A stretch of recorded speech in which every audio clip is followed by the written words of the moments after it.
যুক্তরাষ্ট্র ও ভারতের মধ্যে একটি প্রতিরক্ষা কাঠামো চুক্তি সই হয়েছে। পারমাণবিক শক্তিধর দুই দেশের মধ্যে হওয়া এই চুক্তিটির মেয়াদ 10 বছর।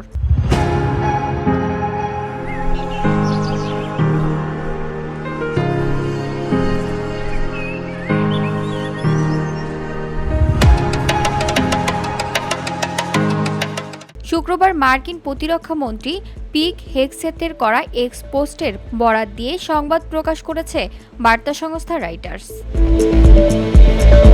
মালয়েশিয়ায় অনুষ্ঠিত আসিয়ান সম্মেলনে প্রতিরক্ষা মন্ত্রীদের সাইডলাইন বৈঠকে রাজনাথ সিং ও পিট হেগসেথ এই চুক্তি স্বাক্ষর করেছেন। এক্সে দেওয়া পোস্টে পিক বলেছেন, এই কাঠামো চুক্তি আঞ্চলিক স্থিতিশীলতা ও প্রতিরক্ষায় গুরুত্বপূর্ণ ভূমিকা রাখবে। দুই দেশের মধ্যে সমন্বয়, তথ্য বিনিময় ও প্রযুক্তিগত সহযোগিতা আরও জোরদার করবে।